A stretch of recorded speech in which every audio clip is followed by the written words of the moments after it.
Alright, you guys, here we are to talk about something that has to be the most ridiculous thing I've ever talked about, okay? Sparring, okay? Somehow in the martial arts world, this is like a no-no. It's, you don't get anything from it. You'll have people defending others who don't spar because their technique is too damn deadly. I mean, name me any activity in the world where people don't actually do, okay? Car racing, you can learn all about car racing you want. You better get in the damn car, okay? And then just going around the track by yourself is one thing. But then to have other cars trying to jockey for position and such, I mean, come on. Horseback riding, I mean, you can learn anything you want about rodeo horseback riding and getting bucked off a horse. But until you get up on that horse, it's swimming, soccer, football. Even in football, you'll see offensive linemen walking, doing their blocking, opening, because this play requires this left guard, to take his block, his defender that way, the left tackle to take his defender that way, so they open up a hole for this halfback to run through it. Sure, they do it slow motion. Sure, they do it walking through it. But then, it works 100% of the time when you don't have attackers and defenders trying to stop you, okay? You can be the best three-point shooter in the world. Okay, you can be the best basketball player in the world. But if you've never played with another person trying to defend you, I mean, it's bizarre that we're even discussing this. And you should see like comments and discussions that people are having with me, and they get so frustrated.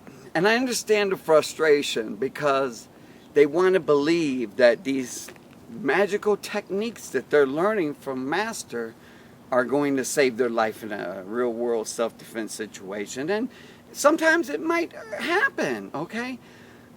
The point of the matter is this, is we have to spar in order to prove out these techniques. And not just to prove them out. Maybe they've been proven. But let me see how I can do it. Let me see how I can get into this position of taking this guy down, or kicking this guy, or punching this guy, okay, or stopping his attack, okay? I mean, it's insanity that we're even discussing this, but so be it, okay? So I'll discuss it, okay? I had a guy come into my school one time. He was a Wing Chun guy, and then he wanted to spar. I said, okay, no problem, we sparred. I abused him, you know. I didn't abuse him physically, I just did what I wanted. He couldn't do nothing. But when we walked off the mat, he told me, I could have caught you with this elbow, but I held back. I said, let's get back on the floor. Let's do it again. Don't hold nothing back. Kill me, break me, do whatever you want to do.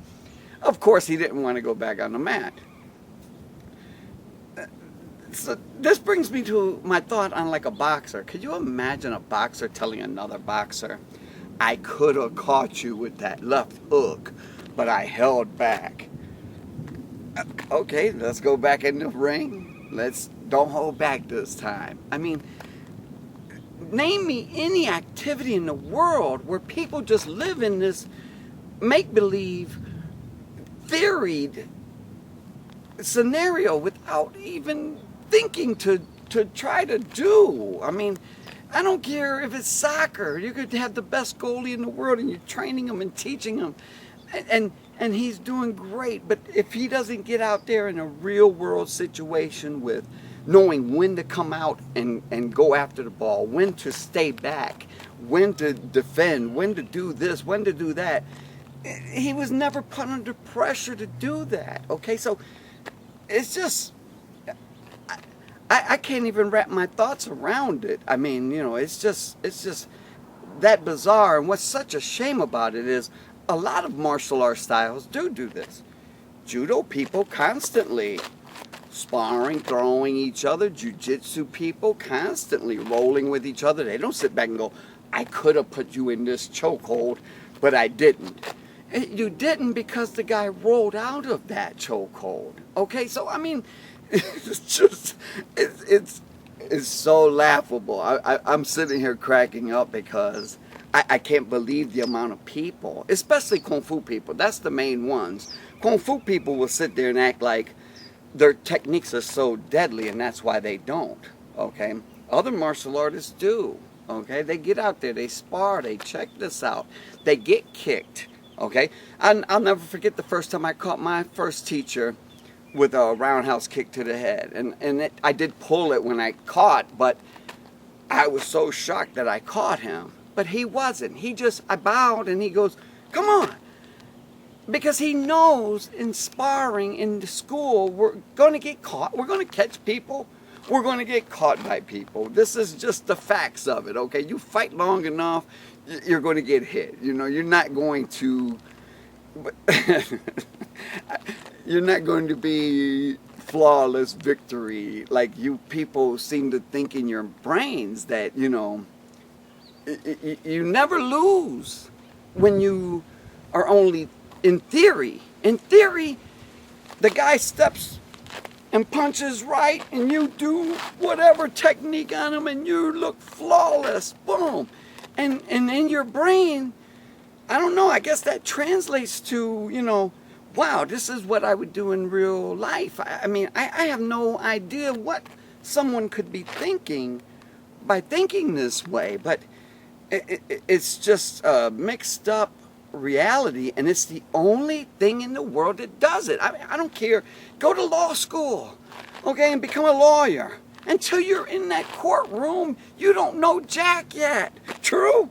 I mean, anything in life, learn how to be a roofer and never get up on a roof and actually do any, I mean, it's insanity to even discuss. It's insane that I'm even putting this video together right now to put out there. But, you know, you people that live in this reality, this make-believe world, okay, keep living that way. That's fine. You know, you do whatever you want to do, but I'm going to tell you what, until you try things out, until you've been kicked, you know, or punched, that's why they say a black belt gets punched in the face, he turns into a brown belt. Why? Why do they say that? Why is that a saying? Because of this. They don't get hit in the face. They're flawless victories every single time in their brain. They never get hit.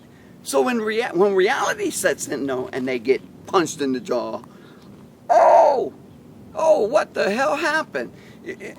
It's just, I don't even know what else to say about it. You know, but keep thinking the way you want to think.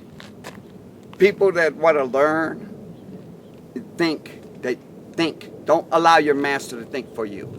You think. Okay? Start looking at how you can get this done. Practice your stuff. Get good at whatever you're learning, but then try it out. Try it out on different body types. Try it out on a big guy, skinny guy, a heavy set guy. Try it out on various opponents, okay? That's the one thing at my school before. I used to tell the children there, they were so lucky because they have crash dummies at their schools, because there's always punk kids that try to do something and they can try out stuff. You know, adults, not too many adults can try it out. Okay, I had blue collar guys that I would tell them, hey, you know, you guys are blue collar guys. There's always going to be some blue collar guy that'll try to do something with you. You know, it's a little more difficult when you have an accountant and you're teaching this accountant things. You know, how many crash dummies does he have at work that will try something with him so he can prove out his concepts, prove out the techniques that he's been learning, okay? Kids, like I said, kids were lucky because kids could, you know, they've got a million crash dummies to work with, okay? So, I don't know. I don't know what else to say on this topic. Do whatever you want to do, you know, but keep it real. In my opinion, you've got to make it real, so... Love you all. Haters love you too. Keep on with the comments. If you haven't liked the damn video, hit the damn like button. Quit being lazy. All right? See you next time.